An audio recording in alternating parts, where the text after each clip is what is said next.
Okay, it says it's recording. This is the quarterly meeting of the Woodland Davis Clean Water Agency for April 15th. We're meeting via Zoom like we have been for more than a year now. As was mentioned, I'm joined by fellow board members Rich Landsberg, Josh Chapman, and Tom Stollard is yet to join us. We also have Angel Barajas representing the county and Camille Kirk representing UC Davis. So with that, that's my roll call. We have an agenda. At this time, I will entertain a motion to approve the agenda or any changes that folks want to make. Pending no changes, Rich will move the agenda. Okay, thanks, Rich. Been moved by Rich. Second. Seconded by Josh. Any discussion on that? No. Imagining none. So I'll go ahead and call the roll. Rich, how do you vote? Aye. Josh, how do you vote? Aye. And I vote aye as well.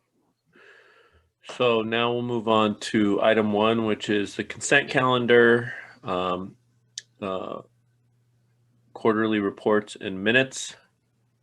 Are there any comments staff would like to make on any of this? Actually, don't we need to do public comment first? Oh, do we need? Yep. Is that? Comes Oh, it is before. there. Yeah, sorry. It Yep. just doesn't have a number next to it. That's my fault. That's right. Apologies. Now would be the time for general public comment on any items that are not on the agenda. Do we have any members of the public here or anyone who called in with a comment? None received. Okay, then I'll close public comment. We'll have public comment periods for the other regular items as well. So consent calendar. Does anyone wish to move the consent calendar? I will comment, Will, that the treasurer's quarterly report for Q3 we do not have, so we need to remove that. Okay. So then a motion would be A through D without E would be what I'm looking for. Rich will move it. Okay. Moved by Rich.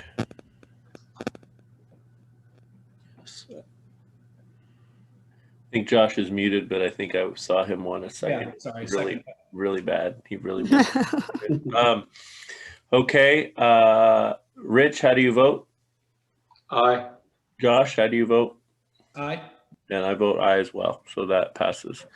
So we'll move on now to item number 2, which is the GM update. Will, before you do that, I have no response from Tom. Okay.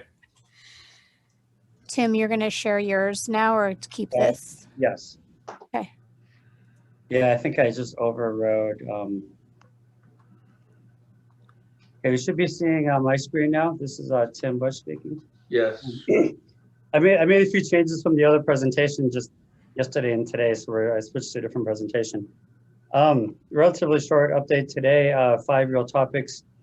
There is a presentation as part of this agenda on where we are with the water supply risk and alternatives evaluation. That's the report that we started about a year ago. Now is nearly complete.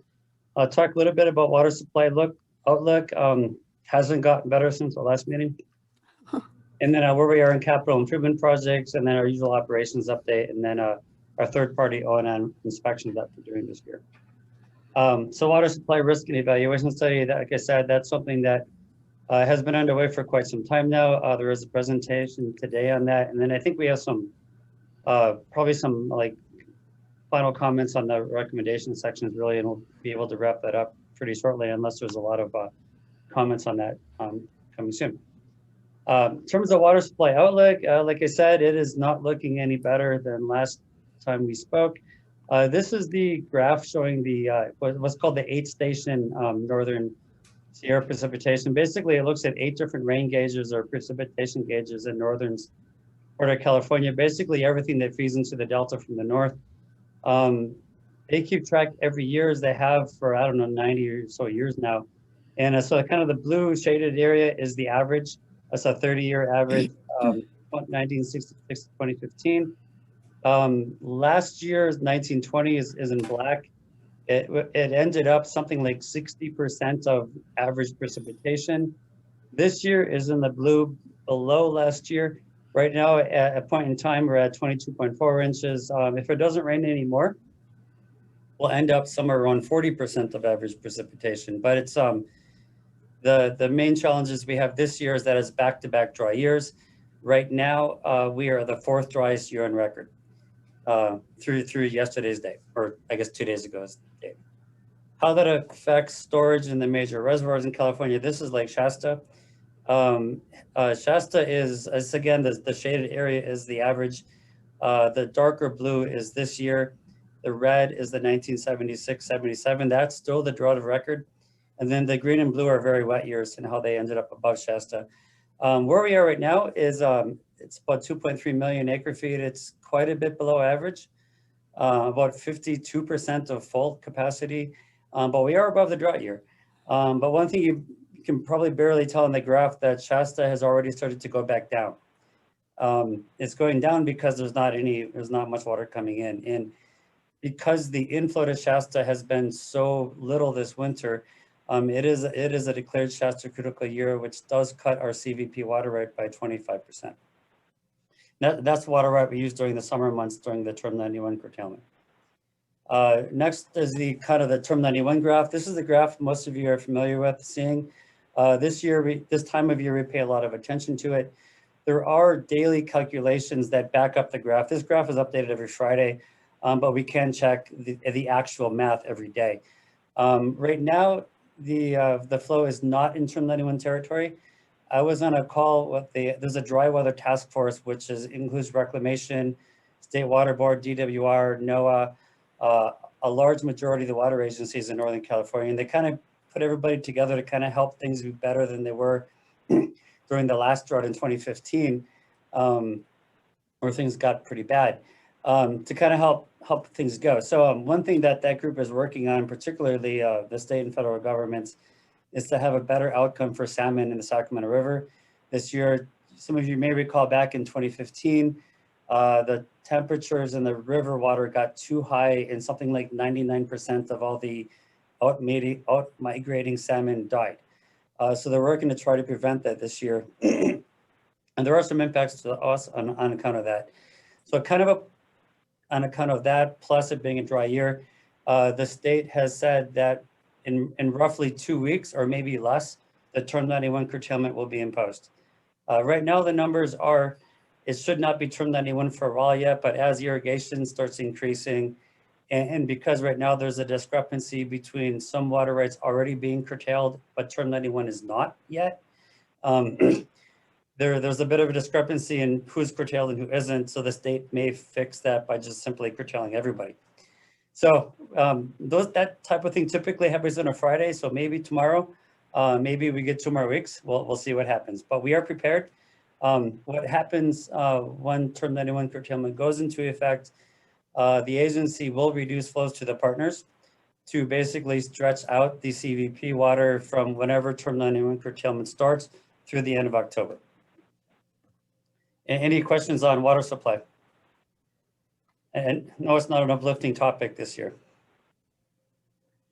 Okay, moving on to capital improvements. We do have a few projects. None of these are new that we're working on getting implemented this year. The first one, we're working with RD 2035 to get a contractor in line to do the erosion control work on the intake, on the south side of the intake at the river. That project we had planned to be constructed last year. It didn't happen because the permits took a long time to get in place. And we're working on getting that. Tom actually just called me. Michelle, can you maybe call him back? Or I can try to get him in. But so we're working on getting that work done this summer. The next 2 things we're working on also at the intake, the crane itself does, for some reason, never had the ability to reach the southernmost screen. So we've not had the ability to pull that screen out for cleaning. We do need that ability because there are freshwater sponges in the Sacramento River. There are snails and other things that do tend to grow on the screen over time and then clog it up and it no longer works. So we're working on making some modifications to the crane to allow it to reach the southernmost screen. That was kind of something that didn't work out the best during construction. The other thing we're working on is the providing safe roof access. We have a ladder to get to the roof. However, there's not a way to get from the ladder to on top of the roof safely. So we're working on it. Both of those are relatively inexpensive items. We're working on that. And those are both also cost shared with Conaway Ranch, Party 2035. The last one is actually going on today. There's an irrigation turnout that the city of Woodland actually owns. It serves the 900 acres that's PCP is leasing from the city. That irrigation turnout has leaked since construction of the finished water pipeline to Davis. We couldn't quite prove whether or not that was caused by the agency or if sometimes these irrigation turnouts just leak. So we worked it out with RD 2035. They're doing the construction themselves. So it's a pretty inexpensive cost to the agency. The agency is paying for that work to get done. That's actually happening today to stop seepage onto the adjacent farmland. If it turns out that the seepage was caused by something other than the construction, we would have that party pay for it. But at this point, it's really hard to tell. It could be that when the pipeline to Davis was constructed, the backfill basically created a conduit around the pipe to let water get around it and out into the field. That pipe itself is not in very good condition, so it's really hard to tell what the cause actually was. But all that's just it's a few $1,000s to fix it. So we're getting that done ahead of irrigation season starting. Looks like Tom is joining us. I just submitted Tom to the meeting. Any questions on the capital projects that we're doing? Then move on to operations. Stan is not here today, so I'm covering the operations portion for him. We have the updated numbers for March. We operated an average of 17.8 MGD, with Woodland taking about 10.4 MGD, just under 4 MGD of that went into the ground into the ASR wells. And then Davis used about 6.3 and UC Davis around 1.05 MGD. And those are the averages throughout the month. As usual, we met all regulatory and contractual water requirements. The water quality and diversions were posted to the agency website just the other day. As I mentioned, this is a Shasta critical year, and we are currently using our primary water right. That's the water right that gets ended when term 91 starts. Just kind of as a reminder, when term 91 curtailment starts, we do not generally receive any advance notice. Sometimes we hear a rumor it will happen a day or so ahead of time, but that's about all we get. We usually get the notice that they'll send an email in advance of the letter basically saying stop diverting immediately is how these things go. The best notice we have is what we got yesterday where they said expect it within the next 2 weeks.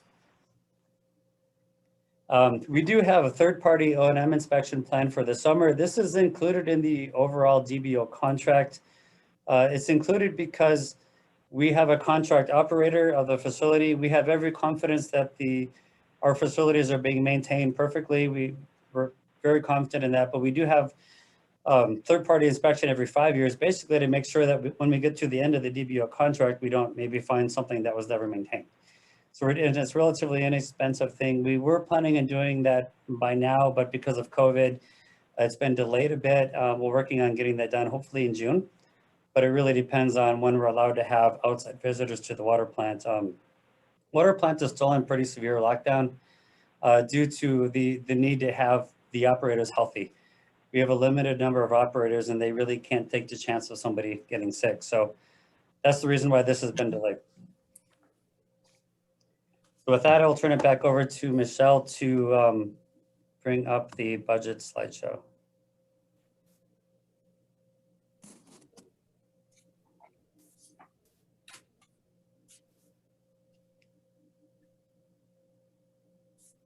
Michelle, do you have that? Okay, good.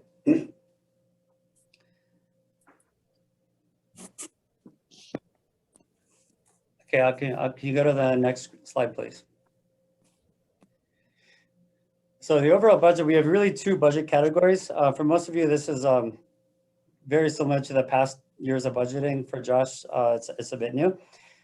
We have two main categories to our budget. We have the O&M budget, which is really cost to operate Wastewater plant, all of our oversight activities, permitting, water supply, and other costs, including our operations contingency. And then really the other half is our debt load. That is from construction of the facility, and those payments are the same for until the loans are paid off. Next slide, please. This slide is a snapshot in time of where we are in the budget versus today versus our overall budget. These are expenses through the month of February, so there are 4 months yet to go. So as expected, our actual expenses are less than the annual budget because they really should be at this point. And they are, with the exception of permits and water supply.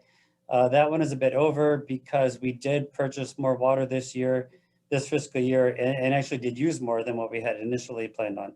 So we are over budget on that one, but that's accepted. We're absorbing that within our regular O&M budget. We're not even dipping into contingency for that. But there are 4 months to go, but overall things look good.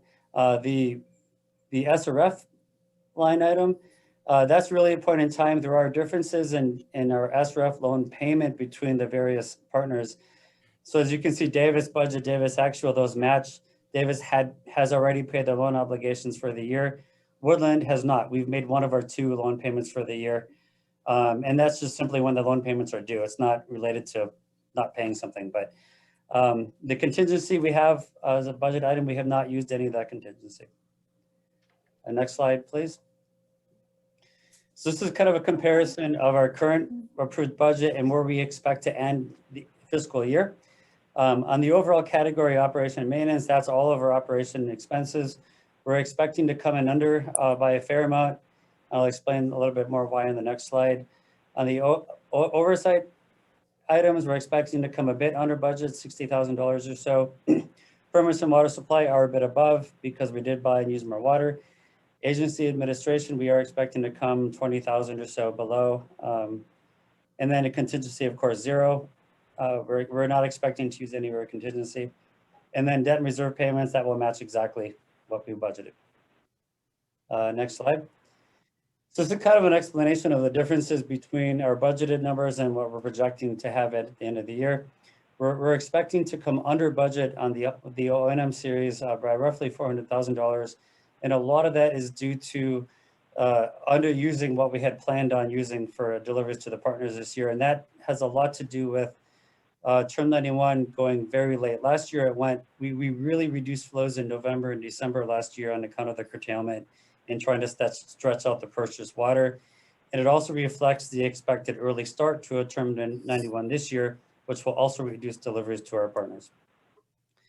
The oversight is a bit under budget, mainly because we're just being more efficient. We're just simply not using all those budget categories. So that actually reduction will be reflected in next year's budget. Next slide, please. The water supply 300 series is a bit higher, not terribly higher, but a bit higher. And that's, as we said, due to using supplemental water, both investigations and actually using some of the purchased water. On the agency admin, we're a bit lower than expected, mainly just because we're getting more efficient over time and we're just simply not spending some of these budget categories as we initially had envisioned. And the budget contingency, the 500 series, we always need a contingency in case we need to, but normally we do not use this amount. And at this point, it looks like we're not going to be using it this year. Next slide, please. This slide shows how the proposed budget matches to the already approved budget for this year. In terms of the O&M category, just a slight increase, and I'll go into the reasons why in the next couple slides. Just a slight increase over this year. The oversight category as a little bit of a decrease from this year, and water supply permit, that's a bit of a decrease, and that's one that may change as we get to the June budget, depending on how we look at things between now and June. And another thing that may change too is the operation and maintenance category. I did include in the summary for March this morning is that we did get notification both from the Bureau of Reclamation directly this morning and from WAPA yesterday that there's going to be a significant increase in the electricity cost at the joint intake facility starting Sunday. Bureau of Reclamation is bypassing Shasta hydroelectric plant beginning on Sunday for probably, I think they said through the end of May is what they're going to try to do. They're trying to preserve cold water in Lake Shasta to help out migrating salmon a bit later in the year. What that does is that basically ends hydroelectric production from Shasta. That in combination with low reservoir levels kind of throughout the Western United States, WAPA will run short on electricity supplies throughout the year. What that means is that WAPA will have to buy power on the market. They're basically a pass-through agency, so our electricity cost will reflect purchased electricity rather than hydroelectric electricity. We have a very favorable WAPA rate. Going to market rate could easily double, if not triple, how much we pay for electricity at the intake. So it will be a significant hit to our budget.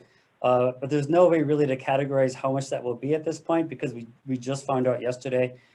We don't know. They apologize for this happening to us and to all the other agencies that are impacted, but there's really nothing they can do. But hopefully by June budget, we do have a better handle on how much more this is going to be costing us. But it could be, I think, easily in the couple $100,000 range for this year. But that's just a complete guess at this point. So I just want to let you know about that. That could impact our budget. It may go up a bit on account of that happening. So continuing on down, our SRF, yeah, okay, so I'll go to this slide. 100 series, right now we're projecting a little bit higher overall water deliveries compared with last year. The reason why we did that is this assumes that we will have a water purchase agreement in place that will supplement what we've lost. And then it also that at this point, we don't know that it won't start raining this fall and 2021 won't end at a normal time. So we need a budget for that it will.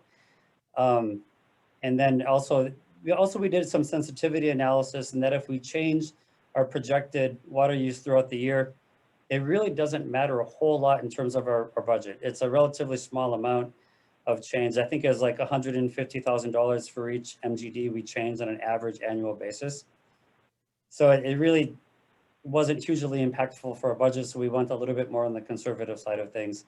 That will be refined by the time we get to the June budget. We should know by June whether or not we can get into a water purchase agreement for the summer.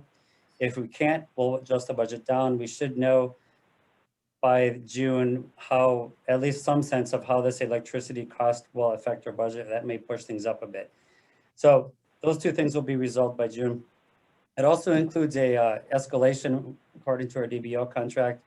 So that's the reason why it's a little bit higher. We did not include a budget for supplemental purchases. If we do a larger purchase this year, that would come from reserve and would be a special board action and it would not be really included in a budget unless we decided to do that at that time. Extraordinary expenses are reduced a bit this year because of that's our estimated cost of the capital improvement projects that we are doing. Next slide, please. Our oversight budget category, we're reducing that by about $52,000 this year. Part of that, the third-party inspections are expected to be done, but we did include some carryover just in case it's not completed this year. And all the other budget items, they're within $5,000 of each other, and we're overall just reducing them a little bit because we simply just don't spend to the level we have been projecting. 300 series level is a bit lower than last year by $80,000 or so, mainly because the water supply risk evaluation is expected to be completed this year. But we did increase budget a bit for water rights support and purchase investigations. Next slide, please. The 400 series agency admin budget is reduced a little bit by about $34,000. Largely because the urban water management plan should be pretty much completed by the end of this fiscal year.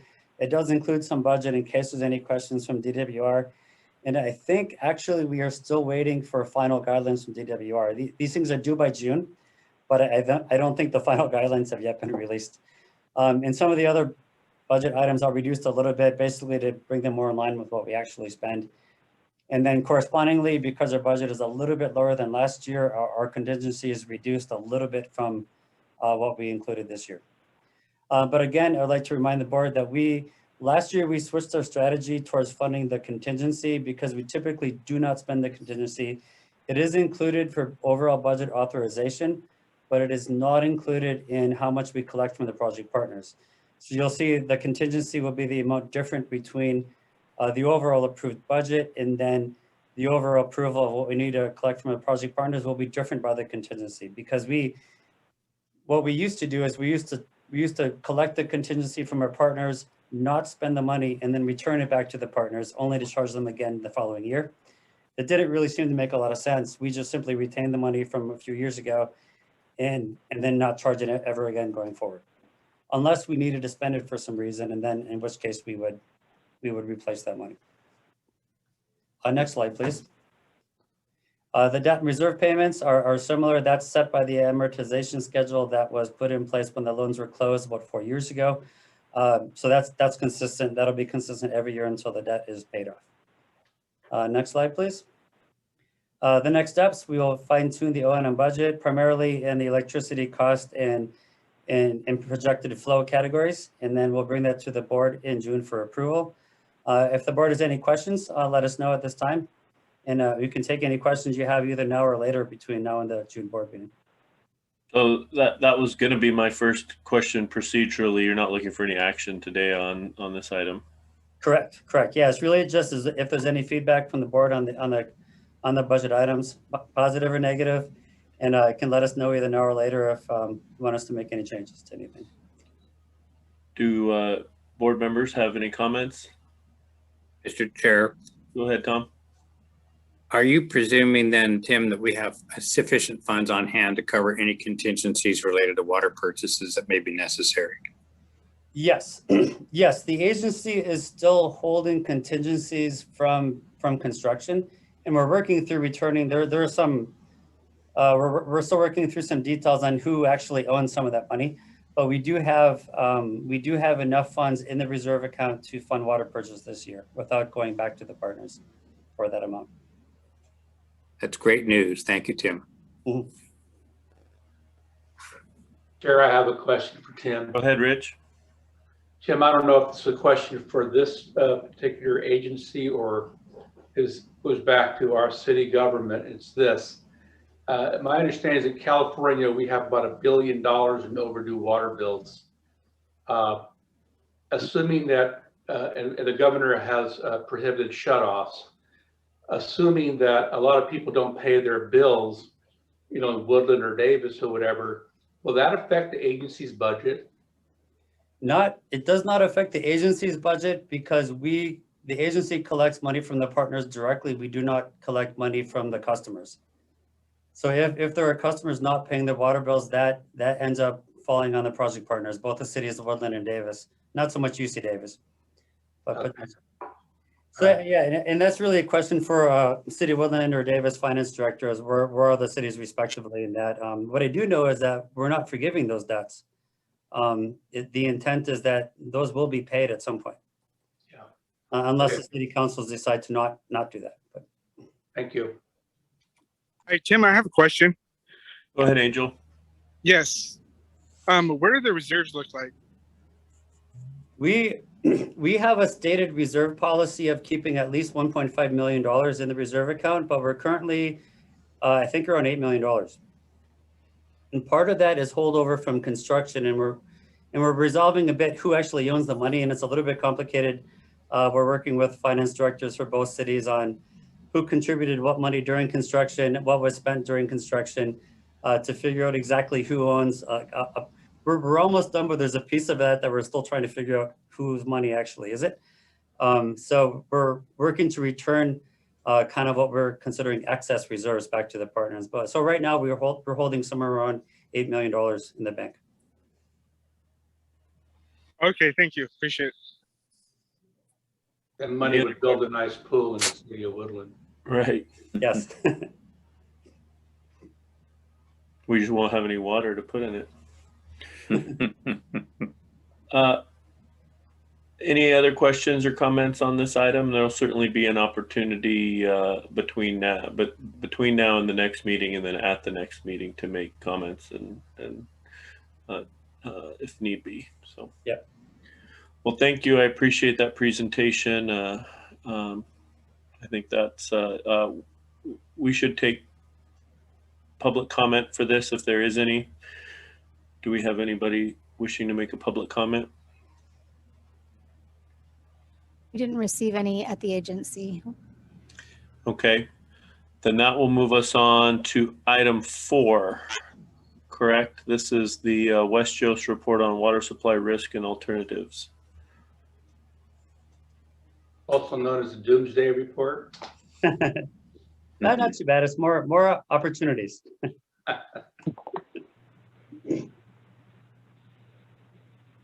Thank you. Go ahead. I'm Polly Boyce. I'm the project manager for this project.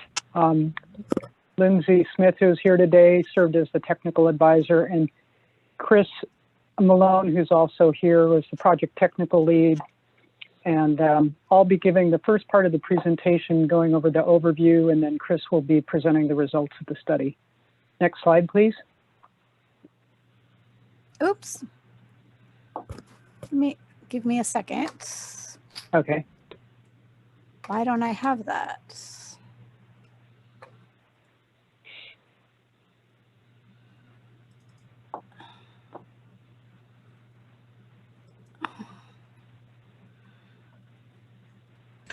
Lindsay, I might need you to do that.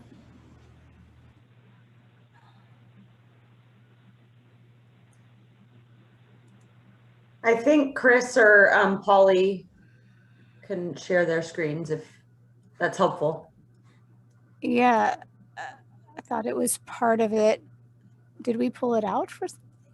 No, budget stuff. Sorry, here it is. Budget summary staff report. No, those exhibits were, that's what we're looking at, right? This is the Water presentation supply. we sent you last night, Michelle. Oh, last night? Yeah. That's why We it's can not- just pull it. We can just That'd pull be it great. up.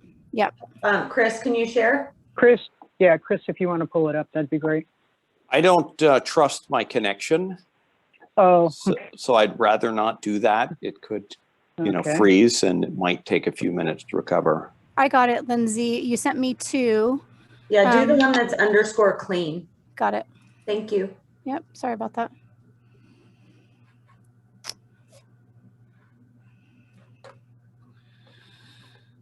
Share. Here we go.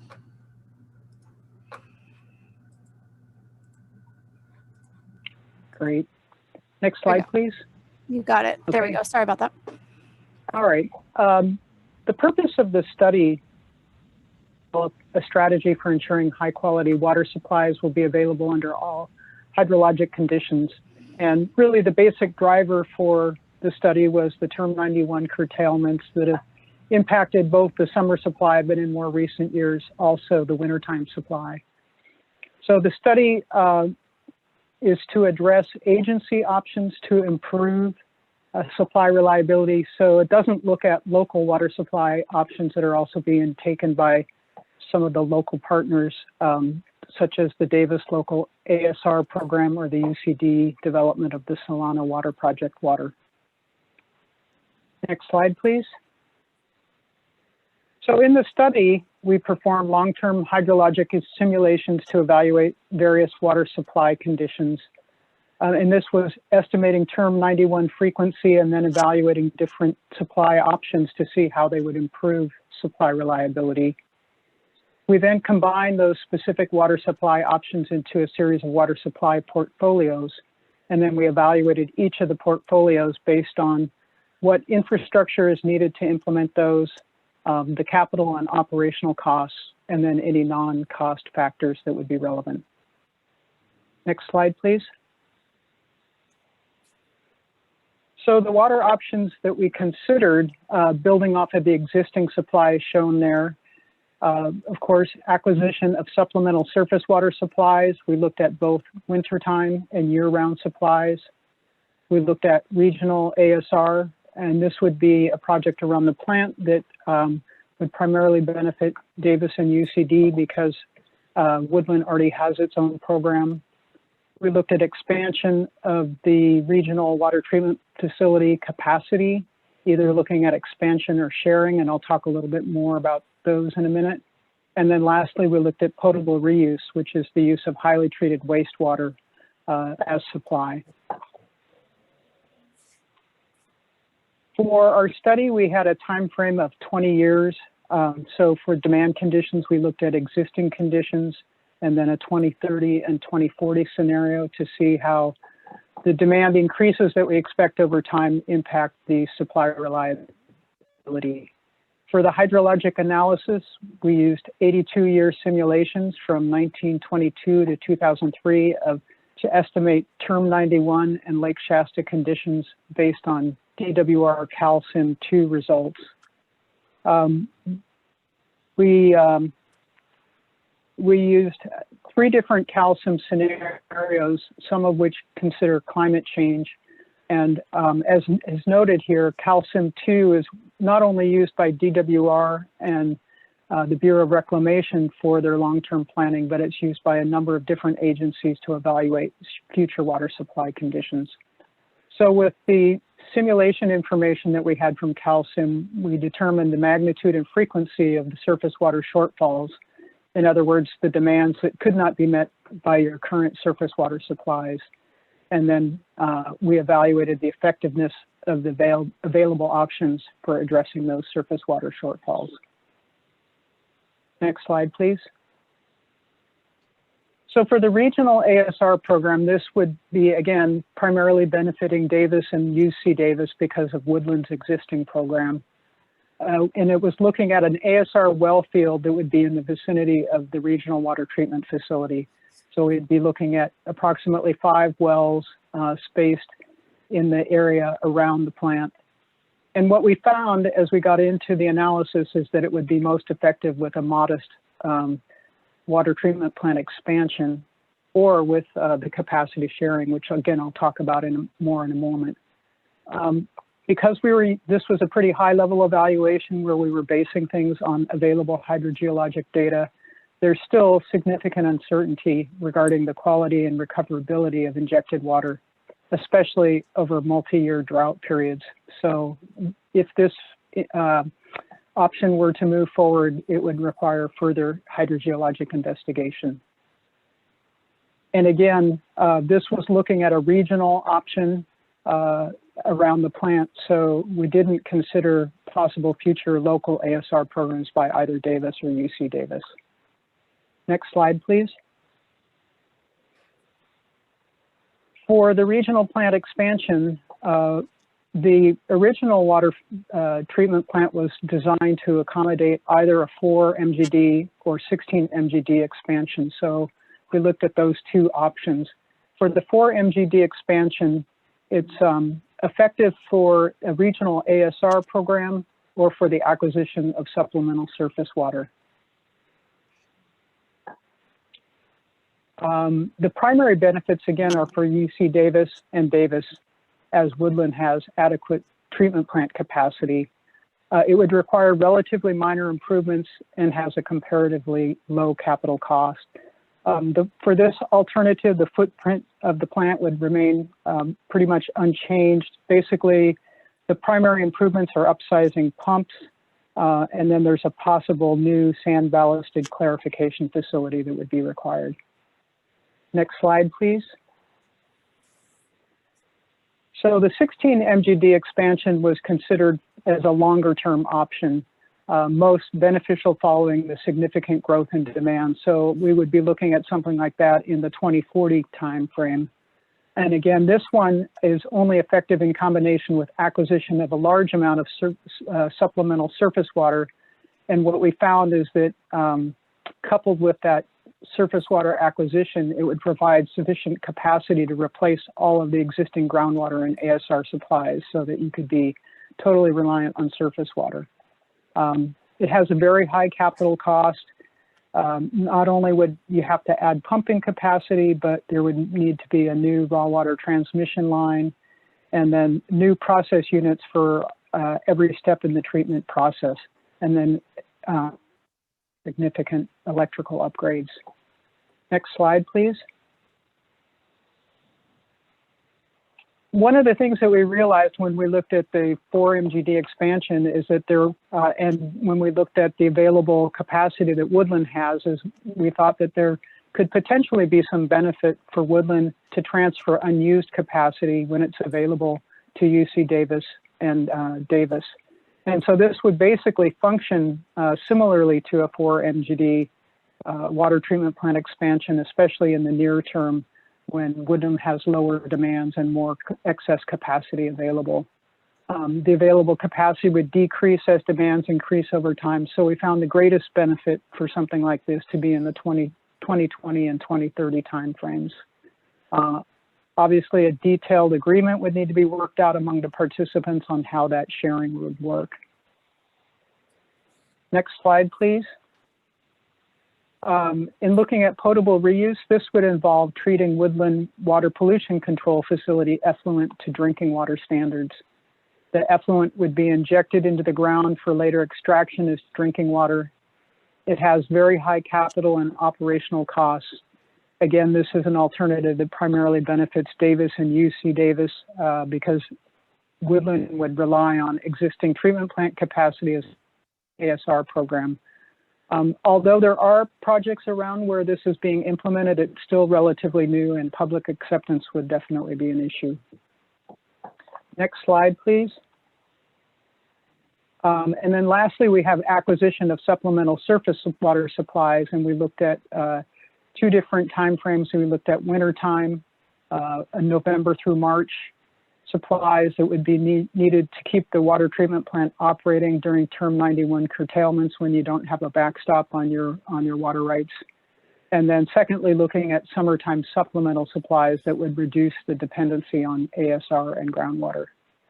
At this point, the agency is in communication with other parties possessing potentially transferable surface water supplies, but we don't have enough definition at this point to have included the costs in this study. But what we've done is we've costed all the other options so that we have a point of comparison that as these options are more fully detailed and defined, then you'll have a basis for comparing what those costs are relative to your other options.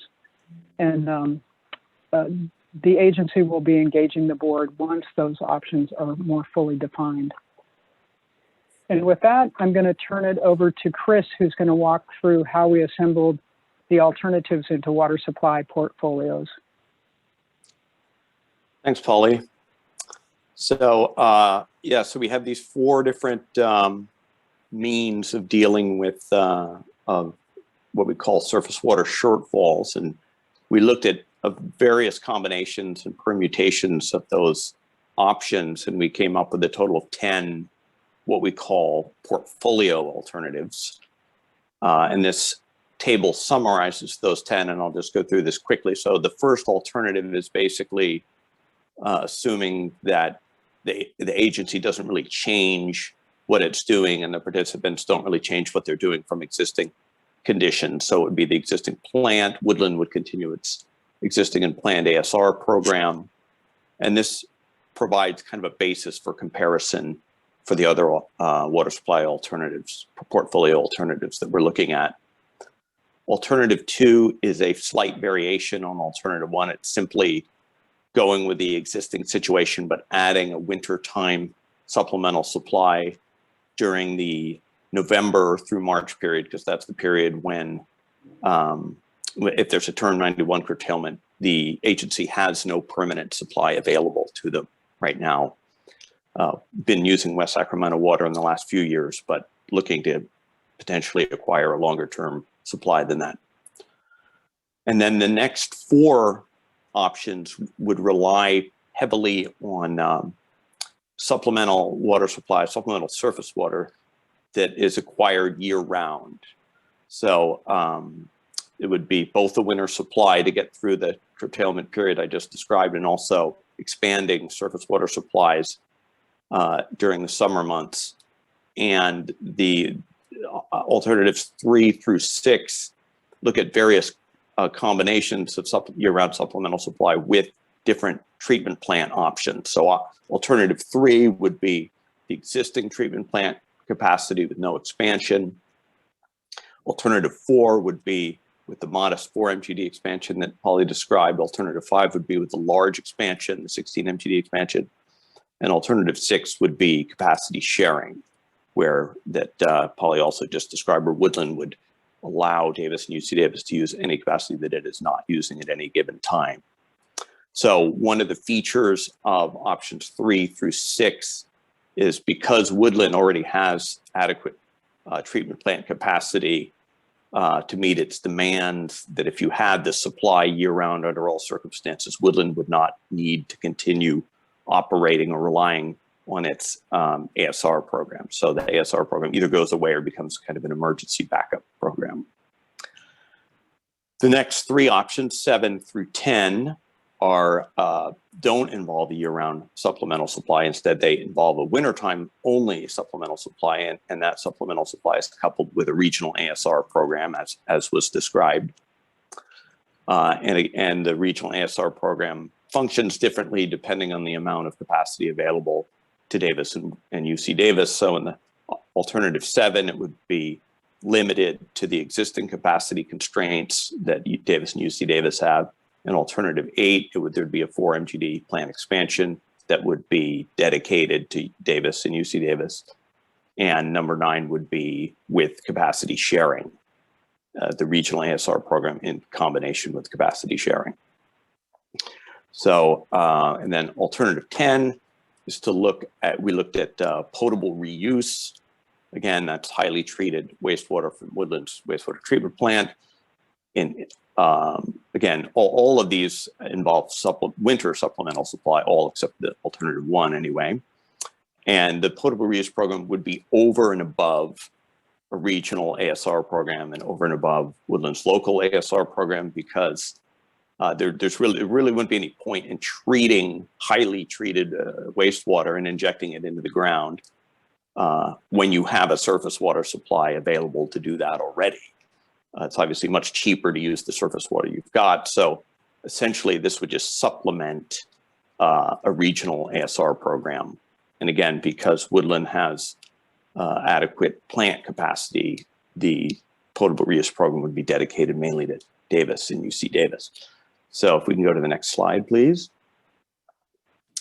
So this shows capital costs for the different options. It doesn't include O&M costs. We did look at O&M costs. We'll come to that in just a minute.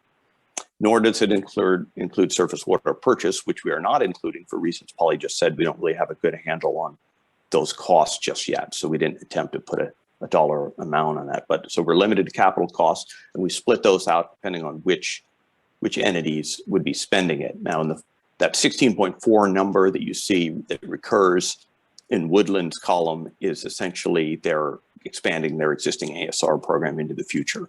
So we needed to take that into account in our portfolios. In the other cases, in options 3, 4, and 6, Woodland would essentially not need to expand its ASR program. So their capital costs drop to 0. And again, any treatment plant expansion or potable reuse option or regional ASR option is heavily tilted toward Davis and UC Davis, because they'd be the ones relying primarily on it. The small number you see in option 6 for Davis and UC Davis, 3.5 million, that would be that they would expand the Davis finished water pump station by to allow it to accommodate more than the current 12 MGD. So they wouldn't effectively, Woodland sharing its capacity would give Davis, UC Davis more capacity than the 12 they currently have, and their finished water treatment plant or finished water pump station would need to be upsized accordingly. So as you can see, there are some very large numbers jump out on this, most notably in options 5, which is the 16 MGD water plant, treatment plant expansion, and then the potable reuse option is extremely costly in terms of capital costs. So if we could go to the next slide, please. So in addition to looking at capital costs and also looking at operational costs, which again we'll look at in a moment, we also considered non-cost criteria, and we came up with a series of 9 criteria that we thought were important to consider. So we're considering not just cost factors. And for each one of these 9 criteria, we assigned a score of 1 to 5, where 1 is unfavorable and 5 is very favorable. We weighted each of these criteria depending on what we thought was their relative importance. So a weighting factor of 5, it would be considered extremely important. Weighting factors of 4 and 3, somewhat less important. And we didn't have weighting factors lower than that because criteria lower than that weren't worth considering, we concluded. So the list of criteria that we use that are non-cost criteria, the 9 criteria are shown in the list, and the parenthetic numbers are the weighting factors. So the 5s are the most important, the 4s are somewhat less, and 3 factors of 3 is also somewhat less. So I'll go through these quickly. First of all, the primary goal of the study is to address surface water shortfalls and how effective is a given portfolio at doing that. So that's a key purpose of the entire study. In addition to that, just how reliable is the given supply under all circumstances, under all hydrologic conditions? Can you count on it when you really need it? And can you just count on it generally? So that's very important. And thirdly, does the option ensure continued treatment plant, regional water treatment plant operations? That's critical. If the plant ever had to shut down, there could be some serious consequences in terms of system impacts and water quality impacts. Slightly less important, we would consider the finished water quality at the tap, still obviously very important. Some options produce a higher quality water at the tap than others. Another key purpose of the study was to reduce, and this applies mainly to Davis and UC Davis, is to reduce the reliance on groundwater. They still have a fairly significant reliance on groundwater, especially in drought periods and turn 91 curtailments. So reducing reliance on groundwater was considered to be pretty important. Somewhat less important, but also important, is how reliant is the given option on ASR. ASR does produce generally a very high quality water for use by the customers, but there are a lot of uncertainties about it that Polly alluded to. There's how it would function over the long term, over multi-year periods, is a concern. And so a heavy reliance on that brings a lot of uncertainties. Criterion 7, we talk about capital improvements and operations. Now, obviously that is covered under the cost considerations, but there are also just other non-cost considerations associated with that. It's very complicated to implement capital improvements, and it tends to be a long and complicated process. And subsequently, you have more facilities you need to operate, and those are just complicating factors in terms of agency operations. Criterion 8, public perception, is a how would the given alternative be received? For example, not that this is really under consideration, but if a 16 MGD expansion were proposed after the plant had, so soon after the plant had been constructed, that might not be very well received. That's an example of something that would get a low score in terms of public perception. And there are other considerations that might affect public perception. And finally, environmental permitting and regulatory considerations. How difficult would the given portfolio be in that respect? So we evaluated all of those. And when you do the math, the lowest score you could possibly have under this method is a 32, and the highest you could have is 160. That's just the way the arithmetic works. So if we move to the next slide, we see the scores, and the favorability score, we refer to that as when you add up all the weighted scores, and those are the results we get in terms of non-cost related considerations. In addition to that, on the right-hand column, we show what we call life cycle cost. Now, life cycle cost takes into account both the capital costs we looked at a couple slides earlier, and also the annual operations cost. This does include existing operations, and obviously, with the different scenarios, there's a significant change in operational costs as well. That's all documented in the report. And this is, we call it life cycle cost. We've considered the cost period to be 20 years. Now, that's not really truly the life cycle. The capital improvements would last a lot longer than that, but for comparison purposes, we use the 20-year horizon. And so when you consider the cost of the capital costs and the O&M costs over a 20-year period, that in the right-hand column is millions of dollars per year what you would expect to spend.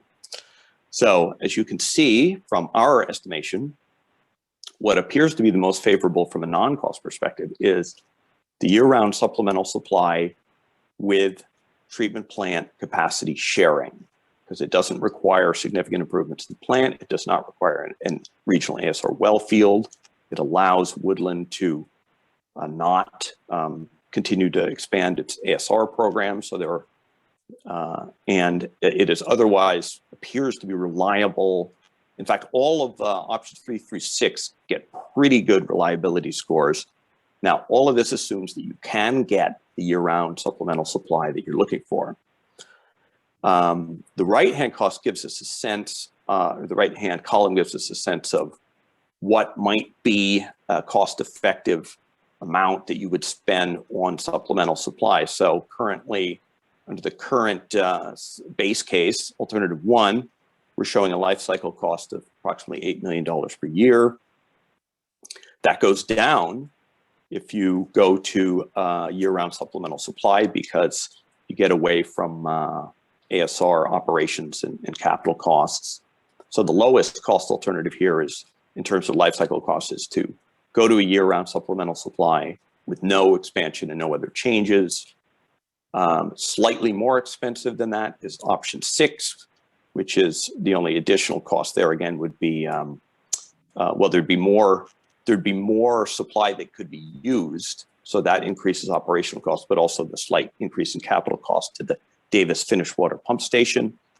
So this analysis, and again, because $8 million is estimated to be the current life cycle cost under alternative 1, this result indicates that when you look at alternative 6, if you could get year-round supplemental supply for $1.1 million or less per year, that would be a bargain, because you would have a much more favorable situation if you could do that, and you wouldn't really be spending significantly more than you currently are. So that's the logic, and it gives you some sense of what you might spend or hope to spend on supplemental supply. So once again, we look at some of the other options. The existing facilities with no change at all gets a low favorability score. A big part of that is not having winter supplemental supply. Things improve a lot just by doing that. The potable reuse option is complicated. It's expensive. It doesn't really pan out as being a viable option. The regional ASR options are a little bit low favorability because the uncertainty of a program like that, they are somewhat significant in terms of capital costs. So overall, this analysis favors acquisition of year-round supplemental supply, and the most effective and cost-effective and efficient way to do that would be with treatment plant capacity sharing. So I think that can take us to our last slide here. And that, just in summary, the acquisition of a winter supplemental supply is critical to keep the plant operating. It would be a pretty severe implications if the plant were ever to stop operating. Alternative 6 looks to be the most favorable, both in terms of non-cost considerations and in terms of capital costs. That changes if year-round supplemental purchase proves to be extremely costly, in which case that would obligate the participants to continue reliance on some combination of groundwater and ASR, regional ASR in the case of Davis and UC Davis. And then in theory, there are various hybrid combinations that could be considered. We didn't look at any combination of plant expansion, year-round supplemental purchase, and regional ASR. Those 3 components did not appear in any of the portfolios that we devised. But obviously, there could be some hybrid combinations or sort of in-between combinations that could be developed. And again, we probably made the point earlier that there are certain elements of our analysis that did not look at future water supply investigations that are currently underway, most notably in Davis and at UC Davis, involving local ASR and/or development Solano Water. Those are not taken into account because those are outside the agency's purview. So that is, all of this is spelled out in detail in the report if you're interested. And I think we are to the point of taking questions. We have questions or comments from board members? A lot of information to unpack. Yeah. Go ahead, Tom. I'll certainly be interested to hear Mr. Bush's response to this report. I presume this has been prepared in response to a requirement of law that we be projecting long-term needs. Is that correct? Yes, yeah, as part of our urban water management plan, it's kind of interesting. The agency has to have its own urban water management plan, and so do both cities. So we have complementary urban water management plans, but that document requires us, or that law requires us to look out to 2040 for water supplies, looking at 20 years out into the future. So that's part of it, but the other part of it is also at our own request, because we did notice a trend that when the agencies at last looked at this and purchased the water rights back in 2010, the analysis at that time was that term 91 curtailment never went into November, because there was no risk in winter months. But then we saw it happen it's happened 5 of the last 7 years. So there has been a significant change. And the analysis wasn't in this presentation, but in the analysis it included that we can expect term 91, especially at least in part of November and December, once every 3 years going forward. And there's a number of reasons for it. Part of it's changing climate, part of it's different people in charge of the state water board, and different regulatory regimes that we're under. But that will be the norm going forward. So part of it was to look at, we've observed this change. How do we handle that? What's the best path forward to handle that? All right. Obviously, I'm concerned by the apparent disfavoring of the ASR program. You care to comment on that, Tim? That one, I would probably turn it over to either Chris or Polly to handle. I was a little bit surprised by that in the report myself, because I thought it was an inexpensive way to go. But Yeah.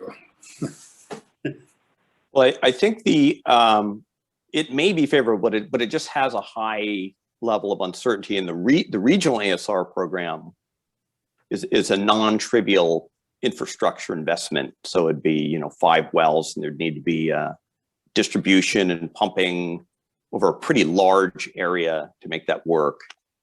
So it's a significant capital consideration, and seemed like in the last 6 months, there was some question about in a really tight spot, is ASR going to come through? Like it's a very complicated, the hydrogeology is very complicated, and I don't think it's not perfectly understood anywhere.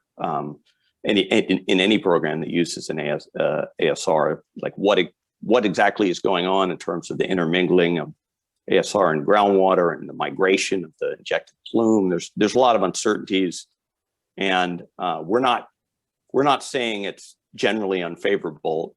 It's just that if supplemental water could be achieved at a reasonable rate, that appears to be a little more favorable than reliance on ASR. Yeah, and I think also over by where the water treatment plant is, we are closer to the river. Mm-hmm. And we're also much closer to our neighbor that happens to have 22 irrigation wells. So the risk profile is a bit different over there than it is centrally in Woodland.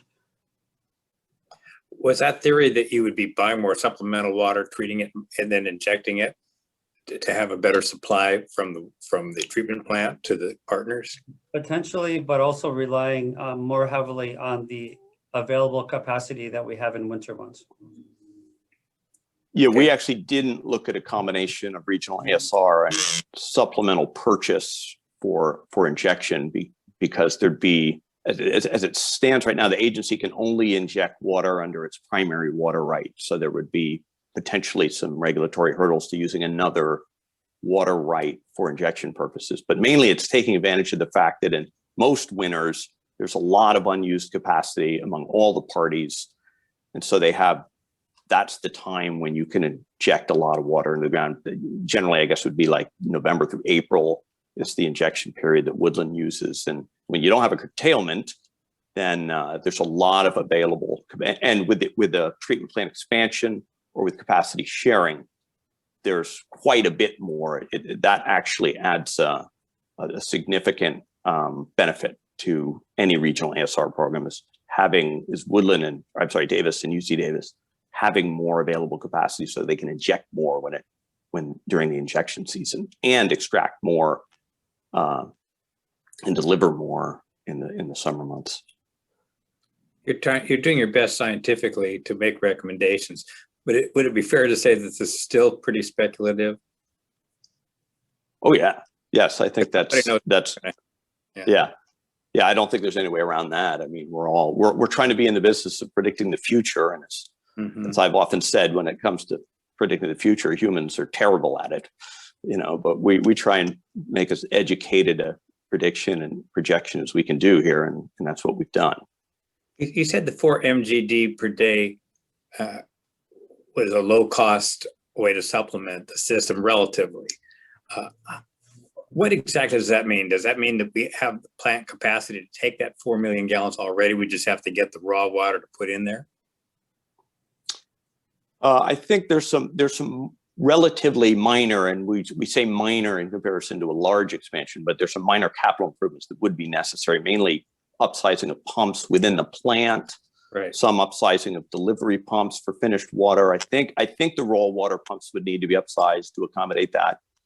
And there's one other capital improvement that it's not certain that it would be needed, but we assumed it would, just to be a little more conservative. It's the sand ballasted clarification unit that Polly mentioned. So again, not any large structures added, no major new facilities added, just upsizing mainly upsizing of what's there. Are you proposing then that option would mean buying a water right for 4 million gallons that we would then treat? Where does the water come? This is yeah. So assuming that you do an expansion, either it's coupled either with a regional ASR option, or it's coupled with year-round supplemental supply, so you can take advantage. I mean, it doesn't help you to have additional capacity if you don't have the water to put through it, because there's a term 91 curtailment that's constraining everything. So the logic is that an expansion allows a lot more injection of ASR water, or it allows treatment and delivery of surface water during term 91 curtailments that otherwise would not be able to be done because the existing supplies are too limiting. But at some point in time, we had to get the water from somewhere to be able to put it in an ASR well field out there. So that's what I'm not clear on, is where does that additional 4 million gallons come before we deal with it? Well, that would come from the agency's existing, what I call the primary water right, which is the water right that they're using when term 91 is not in effect. They've already got the water. It's still going to be pretty unusual to have curtailments in the winter period. And Tim mentioned November and December curtailments are more frequent, but January through April curtailments we expect to be very infrequent.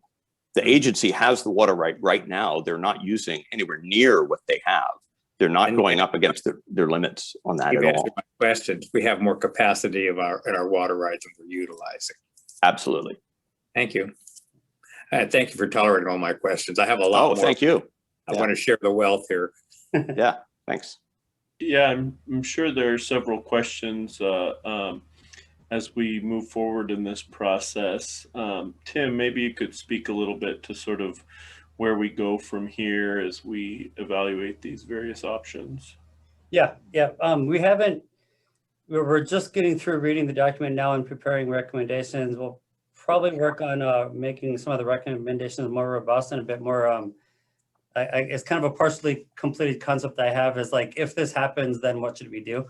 To some of the recommendations that kind of help us with the path forward. We haven't really, Stan and I haven't talked about either anything with expansion or capacity sharing yet, and whether or not we actually want to do that at this point, or if so, when would we want to entertain that type of a thing? Our more shorter term goals are, as you know, is trying to secure additional water supplies for this year and really try to find something more permanent for November, December, because that seems to be by far a bigger risk of actually turning the water plant off November 1. As you know, the last couple of years, we've really scrambled to get something locked in, and we've managed to do it in the middle of October every the last 3 years. And we would like to do this. We would like to not do that going forward, is to kind of mitigate that risk ahead of time. Because I couldn't tell you today, will we have water in October and November coming out of the sky? I don't know that, but I know that the risk is there that due to various reasons that is a real long-term risk to the agency and our water rights. So we'll work through, Stan and I will get together and go through the report with West Yost and kind of work on a refinement of mainly the recommendations and try to identify more trigger points of what should trigger points be and what should we do to react to those and actually plan ahead. Mr. Chair? Go ahead, Tom.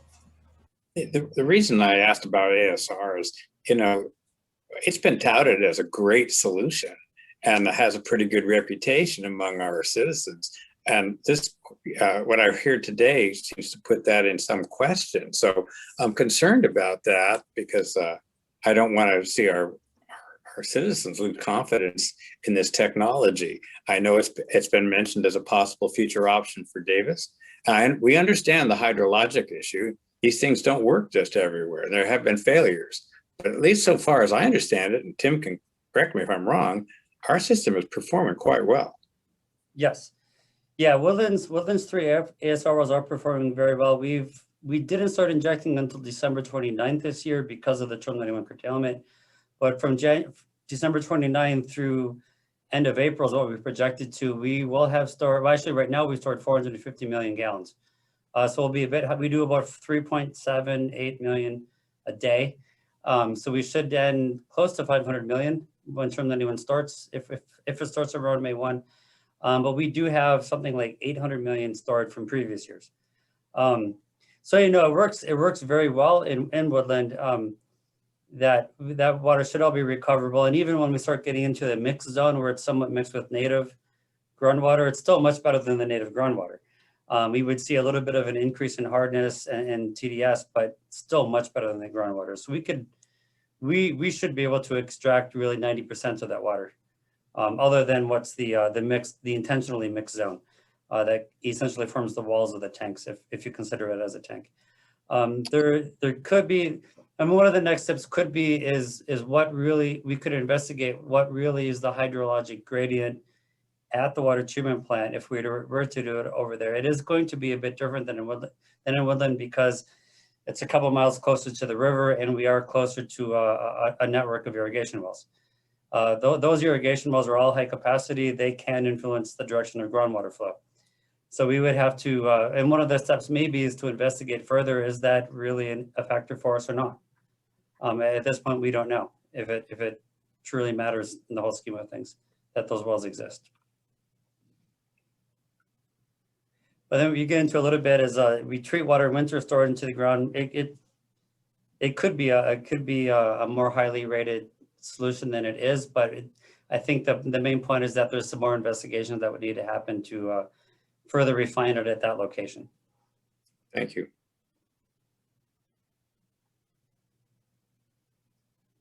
Other questions or comments from board members? I'll note for the record that Josh Chapman had to drop off the meeting at 4, and I do want to be mindful of folks' time. We do still have a closed session to take care of. We'll have plenty of opportunities to discuss these various options, and is that correct, Tim? Mm-hmm. Yes. Yep. Okay. Anything else on this item? I'll thank our partners at West Yost, Polly and Lindsay and Chris for joining us today and for all of the work that you guys continue to do on behalf of our communities. Thank you. Thank you. Thank you. So, and is there any public comment on this item? Do we receive any? No, we did not receive any at the agency. Okay, so let's see. Our next item will be the closed session. Do we anticipate having anything to report out? Is there a potential that we'll have anything to report out from the closed session? No, I do not believe so. Okay. Then we'll move on to our closed session now. Can I ask a question, Chair Arnold? Yeah, go ahead. Sorry. Do you anticipate returning to the meeting, or might it be possible for UC Davis to depart the meeting at this time? So why don't I go ahead and just take care of the very if it's okay with my fellow board members, the last couple of items that are after the closed session, if we don't anticipate there being a report out. Are there any comments that that folks would like to make on the long range calendar, or any other comments from board members at this time?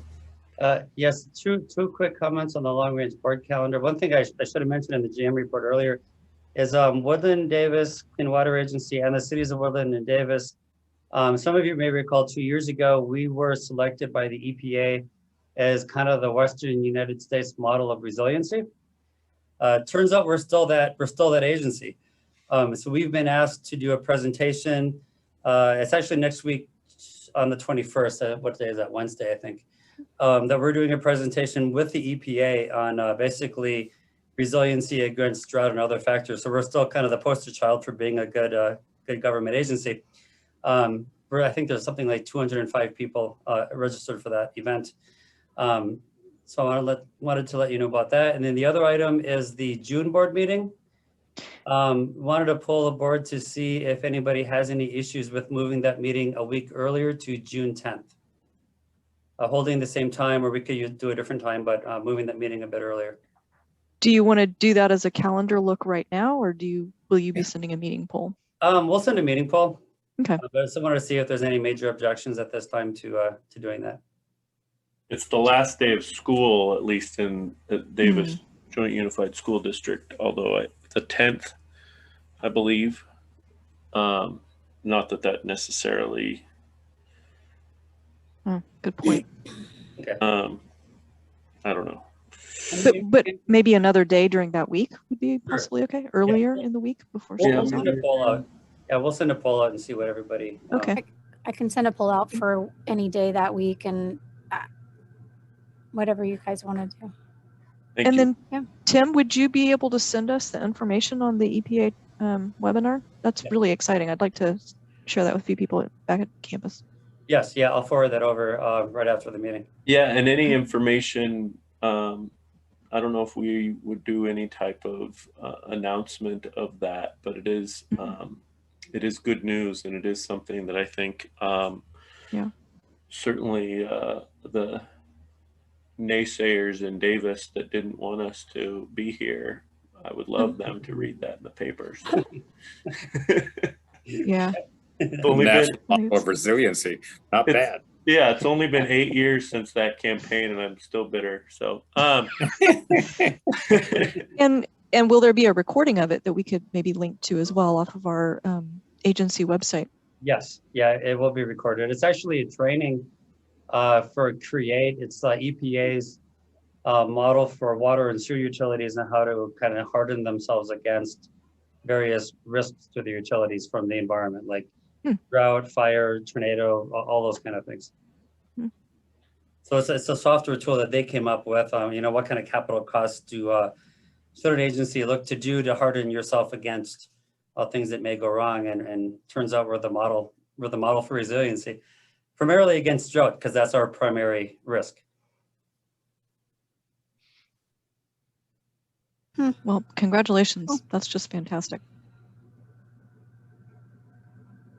Yeah, I'll send the link to everybody right after this meeting. Okay, thank you. say that again, Tim. I will send a link to the EPA training right after this meeting. Great. Everyone.